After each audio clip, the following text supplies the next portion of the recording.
우리가 히브리서 계속 강의하면서 오늘이 마지막 날 13장 끝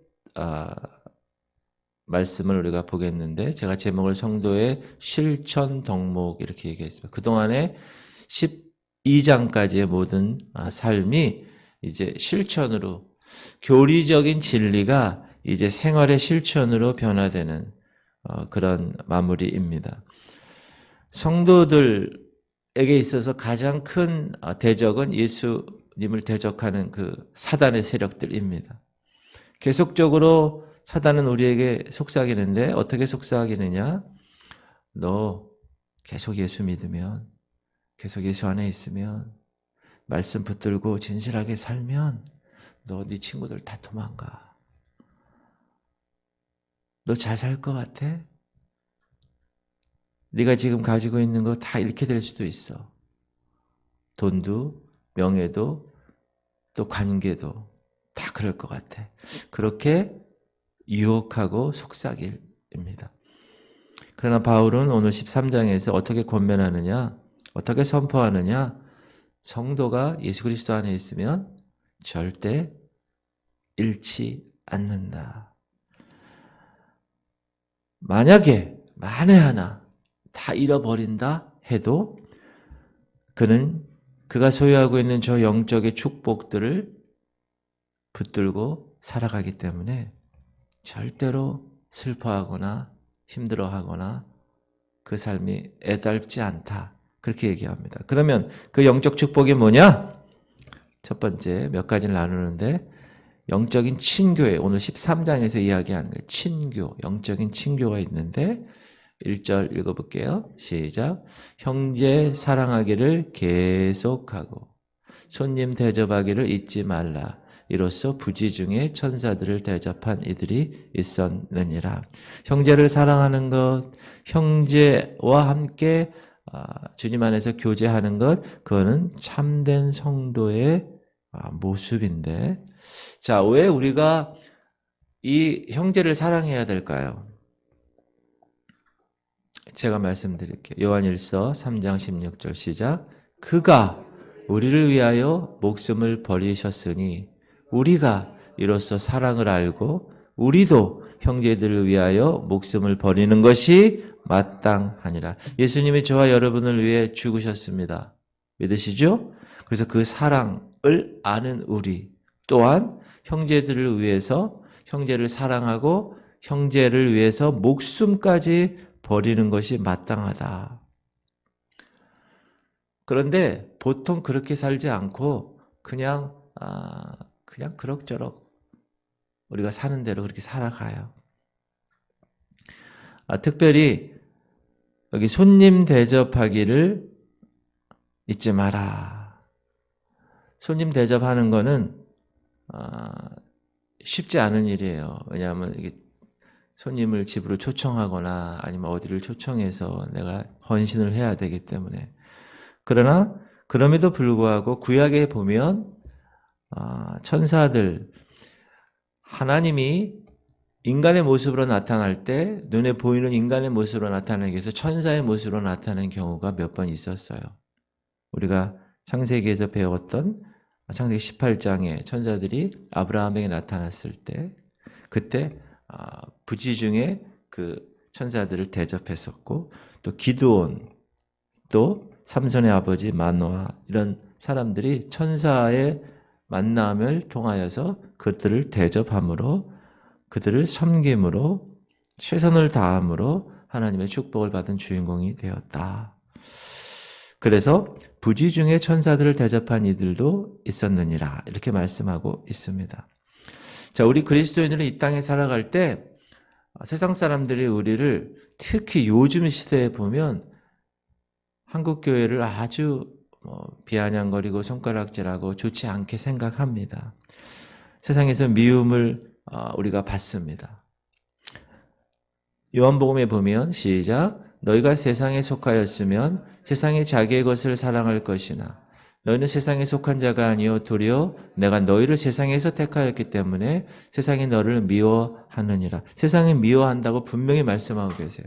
그러므로 여러분이 세상이 나를 왜 미워하지? 내가 교회 다니는 거에 대해서 내 믿지 않는 남편이 왜 저렇게 자꾸 얘기하지? 라고 생각할 필요가 없어요. 왜냐하면 우리의 소속은 여기가 아니기 때문에, 저 하늘이기 때문에, 우리의 존재는 빛이기 때문에. 그래서 어둠에 있는 존재들은 빛을 싫어합니다. 요즘은 바퀴벌레들이 없는데 예전엔 바퀴벌레들이 많았어요.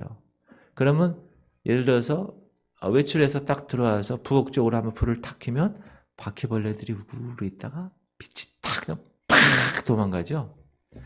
세상 사람들이 우리 빛으로 사는 우리를 보면 싫어요.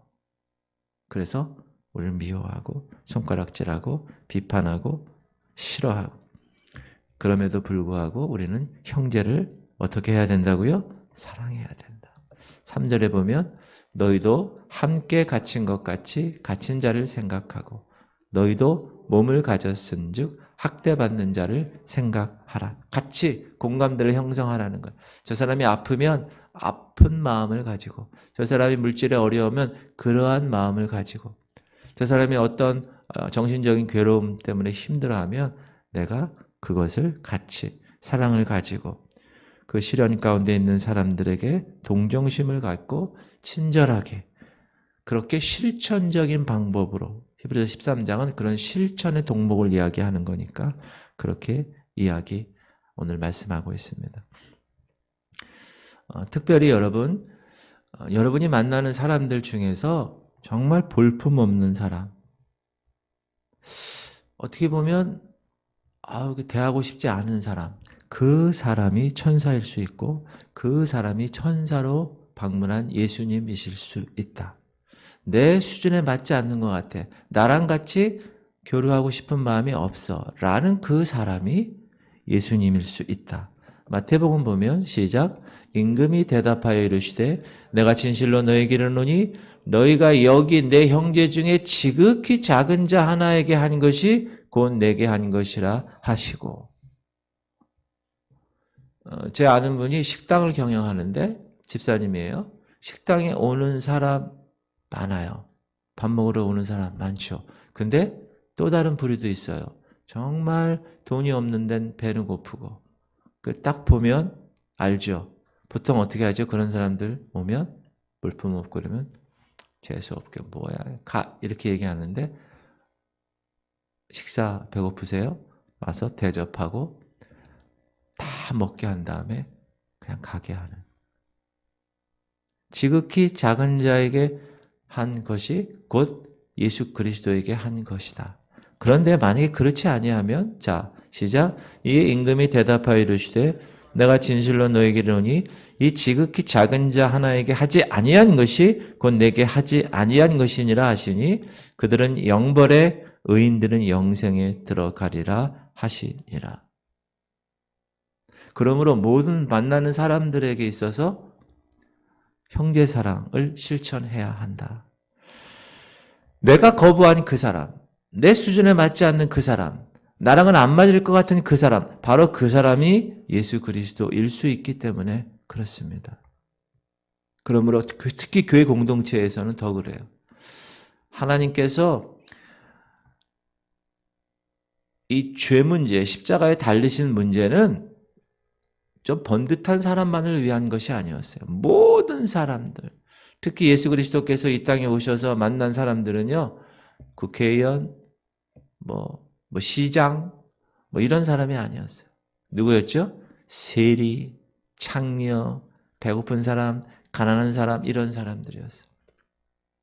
그러므로 여러분이 예수 그리스도의 제자라면 여러분이 만나는 모든 사람, 그런 사람들에게 최선을 다하여 형제 사랑을 실천해야 한다. 또한 4절 보면 성적인 죄 짓지 마라. 결혼을 귀한 것으로 여겨. 4절 모든 사람은 결혼을 귀히 여기고 참소를 더럽히지 않게 하라. 음행하는 자들과 간음한 자들은 하나님이 심판하시리라. 요즘 시대에 얼마나 결혼을 가볍게 여깁니까? 결혼하지 않아요. 그건 이기적인 마음이 있기 때문에 그럴 수도 있어요. 세상에 결혼해서 돈 때문에 애들 낳으면 몇 억이 있다, 그런 면도 있긴 하지만 그거보다 아주 이기적인 마음이 그 사람에게 있기 때문에. 그리고 성적인 것에 관해서 자기가 자유롭다라고 생각하기 때문에. 그래서 한 여자에게 만족하고 싶지 않다는 거야. 그냥 만나서 something, 어떤 분위기에서 누구 만나면 그냥 성적인 죄를 범하는 게 음행과 간음의 죄를 짓고 사는 이 시대. 동성애까지 이제 만연해서 그 죄를 죄로 보지 않아요. 그 사람이 아주 이쁘면 다 오케이. 어제 뉴스 보니까 계곡 살인 사건 그 여자하고 그 내연남하고 사진이 계속 나오잖아요. 근데 그 여자 사진이 뭐 이쁜지 그 여자를 추종하는 세력들이 생겼어요. 카페가. 제가 그거 보면서 그러면서 거기 카페 내용이 뭐냐 하면 이쁘면 오케이. 그런 죄에 뭐 문제 되지 않아. 그렇게 됐어. 제가 그거 보고 이 시대가 이렇구나. 돈 많고 이쁘고 뭐 연예인이고 뭐 권력이 갖고 있으면 그 사람이 어떤 짓을 하든지 오케이. 관계없어요. 그 사람이 동성애를 하든지 죄를 짓든지 뭐 하든지 아니 살인을 한 사람 그 여자 이쁘다고 괜찮다고 카페에서 거기 모임이 있어요. 그 뭐 카페 모임 이렇게 해놨어요. 그런 시대에 살고 있다. 말세 중에서도 말세에 살고 있다. 그러나 주님 분명히 말씀하십니다. 침소를 더럽히지 말라. 음행하는 자와 간음하는 자 하나님이 반드시 심판하신다. 하나님의 부도도 용납하지 않으신다. 그러므로 청년을 갖고 있는 부모들 기도하면서 자녀들을 위해서 하나님 이들이 결혼을 귀히 여기고 부끄럽지 않는 그런 육체의 삶을 살게 하시옵소서 기도해야 합니다. 할렐루야. 두 번째, 그러면 실천, 어떤 그 영적 축복이 뭐냐? 영적인 보화인데 우리는 우리의 이 물질적인 보화만 생각하는 건데요. 영적인 보화도 있어요. 5절, 돈을 사랑하지 말고 있는 바를 족한 줄로 알라. 그가 친히 말씀하시기를 내가 결코 너희를 버리지 아니하고 너희를 떠나지 아니하리라 하셨느니라. 그러므로 우리가 담대히 말하되 주는 나를 돕는 이시니 내가 무서워하지 아니하겠노라. 사람이 내게 어찌하리요 하노라. 지금 이 히브리서를 받고 있는 사람들은 1세기 사람들이에요. 1세기 사람들. 그런데 1세기 사람들이 크리스찬이 되려면 대가를 꼭 치러야 됐습니다. 예를 들면 자기가 하고 있는 직업에서 잘릴 수도 있다. 자기가 갖고 있는 소유에서 그 소유를 빼앗길 수 있는 고난을 당할 수 있다. 그 당시는 그래서 목숨 걸고 예수 그리스도를 따랐어요. 지금하고는 다르죠. 지금 여러분 교회 나온다고 예수 믿는다고 누가 핍박하거나 누가 감옥 보내거나 이러지 않죠.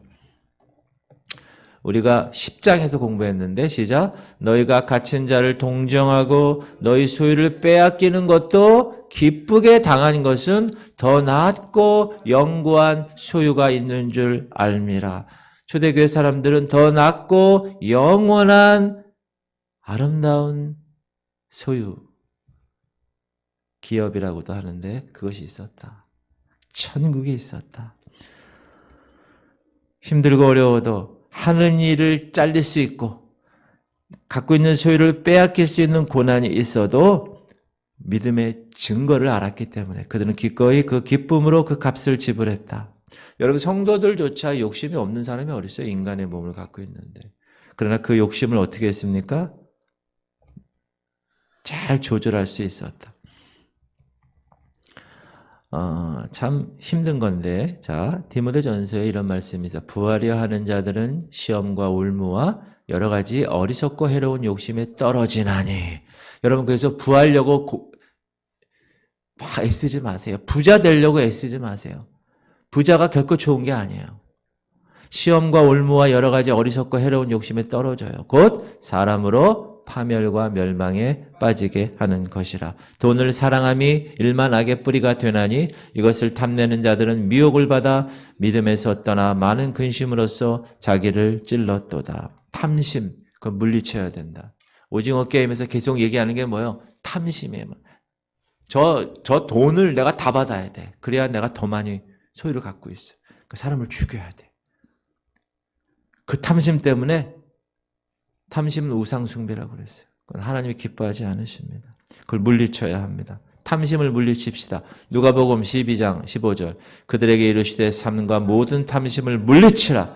사람의 생명이 그 소유에 넉넉한 데 있지 아니하니라 하시고 탐심을 어떻게 하라고요? 물리치는 거예요. 우리 인간에게 탐심이 있어요? 없어요? 있어요. 저에게도 있고 여러분에게도 있어요. 왜 인간의 몸을 갖고 있느냐. 그러나 어떻게 해야 됩니까? 물리치라. 물리칠 수 있어야 돼. resist, 저항할 수 있어야 돼. 사단을 저항하듯이. 참된 만족은 많은 것을 소유함에 있는 것이 아니라 우리의 삶을 온전히 그리스도께 맡길 때, 그때 오는 겁니다. 할렐루야. 맡겨야 되는 거예요. 하나님께. 모세와 함께 하신 하나님, 우리가 구약 계속 배우죠. 여호와와 함께 하신, 여호수아와 함께 하신 하나님, 여러분과 함께 하신 하나님, 그분은 언제나 우리와 함께 하십니다. 믿으시죠? 그래서 우리를 함께 하셔서 우리의 필요를 다 아세요. 아, 저 친구가 저게 필요하구나. 아, 어떤 물질적인 것을, 아, 저 원하네. 우리가 외우고 있는 것, 시작. 나의 하나님이 그리스도 예수 안에서 영광 가운데 그 풍성한 대로 너의 모든 쓸 것을 채우시리라. 누가? 나의 하나님. 저 목사님이 하나님이 아니에요. My God, my God. 내 하나님이. 내 하나님은 크고 능 있고 힘 있어. 못할 일 전혀 없으셔. 내 필요까지 다 아시는 분. 도움이 되시는 그분. 결코 두려워할 필요가 없다. 시편 시작. 여호와는 내 편이시니라. 내가 두려워하지 아니하리니 사람이 내게 어찌할까. 하나님의 자녀가 하나님의 뜻 안에 있고 하나님 말씀에 순종하면 그에게는 아무 부족한 것이 없다. 그는 결코 해를 당할 수 없다. 그분이 왜? 나의 영적인 보화이기 때문에. 여러분 육적인 보화, 돈만 생각하면 따라다니지 마시고 영적인 보화가 여러분 안에 있기 바랍니다. 아멘. 여러분 질그릇이야. 볼품없는 그릇이야. 그러나 그 안에 예수 그리스도의 보배가 들어가 있어요. 그러면 그 그릇은 그 보배를 담은 그릇이야. 그 그릇이 사기 그릇인지 스테인인지 뭐 금 그릇인지 은 그릇인지 필요 없어요. 그건 중요하지 않아. 그 안에 뭐가 담겼느냐. 보배 예수 그리스도. 여러분 안에 그 보배가 담겨 있기를 축원합니다. 세 번째. 영적인 식물, 밥이라는 거, 밥. 우리가 밥 먹죠. 우리가 밥 먹는다고요. 영적으로 밥을 먹어야 됩니다. 여기서는 목회자와 성도들의 위치에 관해서 세 가지를 얘기하는데 첫 번째는 너희를 인도하던 자를 생각하라. 7절이에요. 시작. 하나님의 말씀을 너희에게 일러 주고 너희를 인도하던 자들을 생각하며 그들의 행실의 결말을 주의하여 보고 그들의 믿음을 본받으라. 아마도 이전에 그들을 인도하였으나 지금은 각오 없는 목회자들을 말하고 있어요. 인도하던이라는 말은 뭐냐? 목회자는 교회를 영적으로 인도하는 사람이다. 교회와 성도는 그걸 기대하고 목회자를 청빙합니다. 그럼 목사는 성도들을 위해서 어떻게 살아야 됩니까? 최선을 다해서 무엇을 위해서? 영적으로 그들을 인도하기 위해서. 영적으로 인도하기 위해서 그들을 어떻게 합니까? 방법이? 영적으로 인도한다는 그 방법 중에 하나가 뭐예요? 하나님의 말씀을 통하여 인도하는 거예요. 하나님의 말씀은 양떼들의 영적인 밥이기 때문에 제가 계속 강조하죠. 언제까지 젖병 빨고 있어야 됩니까, 여러분? 교회 10년, 20년 다니고 집사, 권사, 장로 직분 받았는데 아직도 먹는 거 보면 아직도 쭉쭉 빨고 있어요. 자라나야 되지는데 자라나지가 못해요. 그래서 목사들이 열심히 하나님의 말씀을 통하여서 양떼를 먹이고 자라나게 하는 겁니다. 성도들은 그래서 목사의 신앙을 본받는 거예요. 모범을 목사님 저렇게 생활하시는구나. 나도 저렇게 해야지. 목사님 저렇게 기도하시네. 나도 저렇게 기도해야지. 목사님 저렇게 말씀을 붙들고 있네. 나도 붙들어야. 이런 삶. 그래서 목사는 자신의 삶을 통해서 성도들에게 예수 그리스도를 나타내야 된다. 이 말은 그들의 행실의 결말, 7절 끝에 그들의 행실의 결말, 이 행실의 목표가 누구냐? 예수 그리스도였음을 깊이 생각을 하는 거예요. 우리 어제 공부한 것처럼. Fixing our eyes on Jesus. 예수 그리스도에게 초점을 맞추는 삶. 그래서 그 교회 공동체의 목사들은 가고 옵니다. 그죠? 새로운 목사가 또 와요. 그러나 예수 그리스도 그분은 변함없이 그 교회에서 동일하게 역사하신다. 할렐루야. 예수 그리스도는 어제나 오늘이나 영원토록 동일하시니라. 여기서 우리는 예수 그리스도의 변함없는 제사장 직분을 보는 거예요. 목사는 바뀌어도 예수 그리스도 그분은 바뀌지 않아요. 이 교회의 머리는 누구예요? 목사가 아니에요. 예수 그리스도예요. 두 번째는 목회자와 성도들에 관해서 너희를 인도하는 자를 생각하고, 두 번째는 너희를 인도하는 자에게 순종하라. 17절 시작. 너희를 인도하는 자들에게 순종하고 복종하라. 그들은 너희 영혼을 위하여 경성하기를 자신들이 청산할 자인 것 같이 하느니라. 순종하고 복종하라. 성도들은 목사가 가르치고 생활로 보여준 그 모습 그대로 하나님 말씀에 순종해야 한다. 여러분, 목사가 되어서 성도들의 영적 상태를 진단하면서 지켜보는 것은 참 엄숙한 일입니다. 아, 저 권사님 저러면 안 되는데. 아, 저 집사님 저러면 안 되는데. 여러분의 목사가 여러분에 대하여 목사 일을 분명히 하고 있는데도 여러분이 말씀에 불순종한다면 그로 인한 결과는 여러분 것이 됩니다. 목사의 것이 되지 않아요. 그러므로 목사의 말에 순종하고 복종해야 됩니다. 왜요? 목사는 성도들의 영혼을 위해서 깨어 기도하고 주님 앞에서 맡겨진 그 양의 영적 상태에 대해서 나중에 심판받아요. 너 그 양들 내가 맡겨줬는데 너 왜 그 모양으로 생활했어? 하나님의 책망이 있어요. 그래서 거기 나오죠. 너희 영혼을 위하여 경성하기를 자기들이 청산할 자인 같이 한다 이거예요. 아, 저 권사님, 아, 저 집사님, 아, 저 성도님 저러면 안 되는데 가서 권면하고 기도해주고 말씀으로 계속 훈계하고 그래서 그 사람이 그걸 깨닫고 나가게 하는 것이 목사의 책임인데 그렇게 하지 못했다. 그럼 나중에 하나님 앞에 섰을 때 너 내가 지구촌 성결교회 이 누구누구를 맡겨줬는데 너 어떻게 하다 왔니? 그들이 제대로 신앙생활 했니? 그들이 정말 구원의 반열에 들었니? 교회는 다니고 성경 끼고 다니고 직분은 받았는데 천국에 들어갈 수 없는 그런 존재 아니니?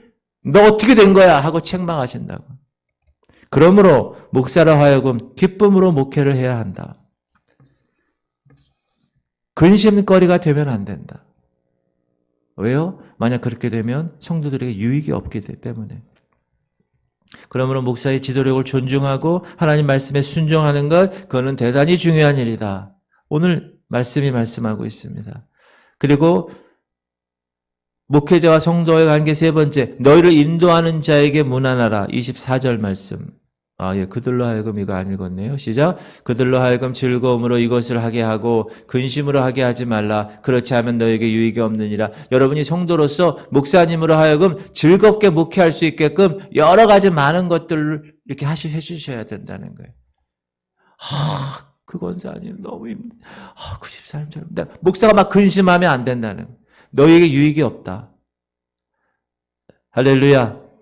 24절 아까 다시 하려다 말았는데 너희를 인도하는 자에게 문안하는 거예요. 문안. 목사와 같이. 자, 너희를 인도하는 자들과 및 모든 성도들에게 문안하라. 이달리아에서 온 자들도 너희에게 문안하느니라. 성도들은 목사와 서로 문안하는 관계가 돼야 돼요. 다시 얘기하면 서로 소통하는 관계가 돼야 됩니다. 만약 성도와 목사의 관계가 문제가 생겼다. 그 교회 공동체는 비극입니다. 제가 전번에 얘기했던 패배하는 교회예요.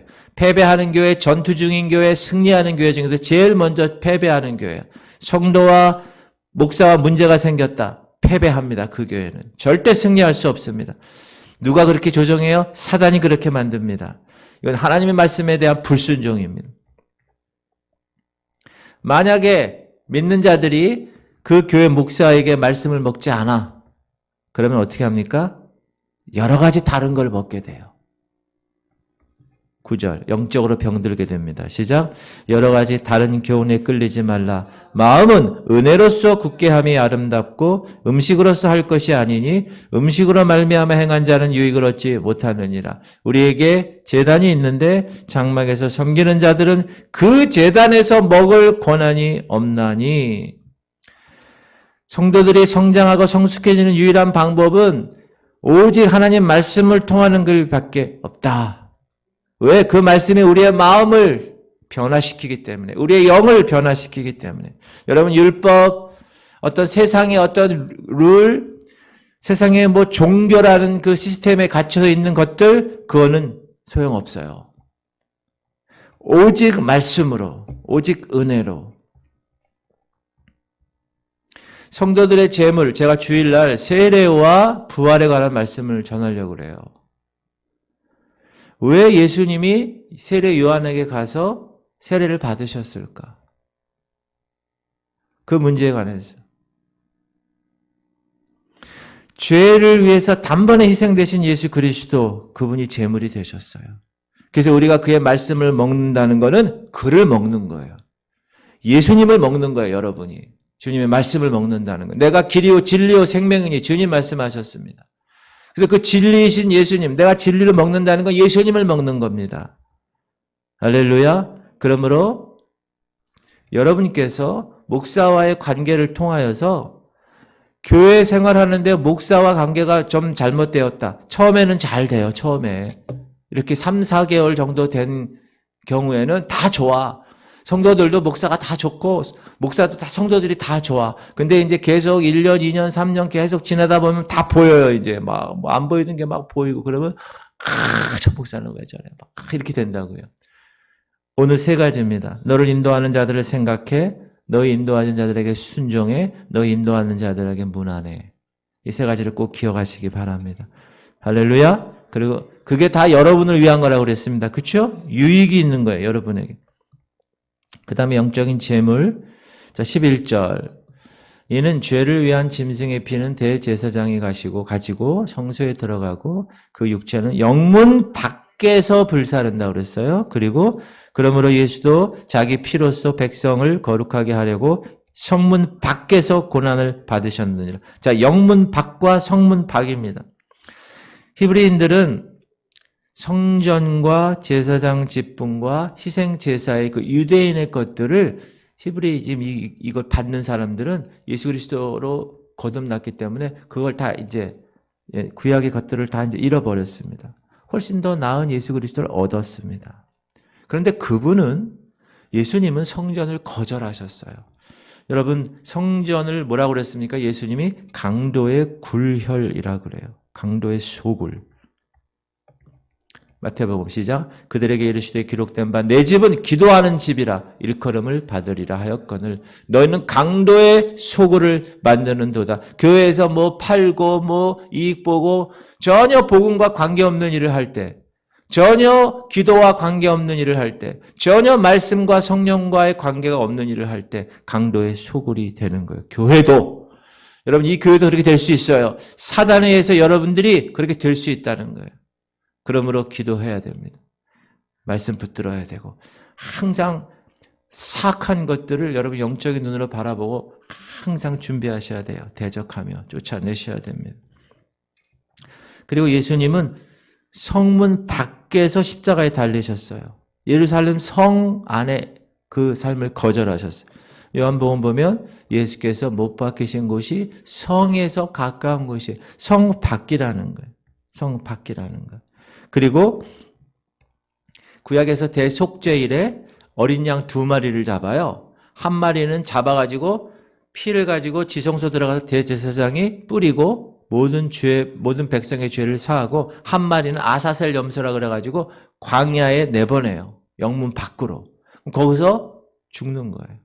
영문 밖에서의 고난. 그 아사셀 염소가 누구냐? 예수 그리스도를 예표하고 있거든요. 영문 밖에서 고난 당했다는 거예요. 지금 히브리서를 읽고 있는 이 성도들은 크리스찬이에요. 예수 안에서. 근데 이분들은 계속 어떤 유혹을 받느냐? 예전에 자기들이 신봉했던 그 유대주의의 그 것들을 계속 유대주의로 돌아가는 유혹을 계속 받는 거예요. 사도 바울이 얘기하는 거예요. 히브리서 저자가 그렇게 하면 안 돼. 돌아가면 되지 않아. 너희들 예수님과 함께 그 능력을 지고 영문 밖으로 나아가자라고 이야기하는 거예요. 13절 시작. 그런즉 우리도 그의 치욕을 짊어지고 영문 밖으로 그에게 나아가자. 성도는 이 땅에 살지만 이 땅의 것을 바라보지 않고 저 영원한 도성을 바라보며 살아가는 존재입니다. 그게 바로 우리가 엊그제 읽었던 히브리서 11장 믿음의 선배들 얘기하는 거예요. 믿음의 선배들. 14절 우리가 여기에는 영구한 도성이 없으므로 장차 올 것을 찾나니 그러므로 성도들은 영적 제사를 드려야 한다. 영적 제사가 뭡니까? 그거는 예수의 이름으로 예수의 영광을 위하여 행해지는 것을 영적 제사라고 그러는 거예요. 할렐루야. 왜? 예수님이 영적인 제물이 되셔서 죽으셨기 때문에. 그래서 예수의 죽음으로 인하여 세례가 이따가 여기서 세례 문답할 거예요. 10분 정도 기도하고 김민정 성도님이 코로나 때문에 주일날 못 나와서 오늘 새벽 기도 끝나고 10분 정도 같이 기도하고 저와 저기서 문답을 하겠습니다. 우리가 세례를 받는데 세례를 받는 게 다 그 얘기예요. 예수 그리스도 이름으로 예수 그리스도 세례를 받을 때 나는 죄에 대하여 죽는 거예요. 의에 대하여 살아나는 거. 그래서 우리는 여러분 예수 그리스도와 함께 죽고 예수 그리스도와 함께 부활한 존재입니다. 할렐루야. 이제 부활절이잖아요. 그거에 대한 메시지를 제가 선포할 텐데 찬양도 마찬가지예요. 찬양도.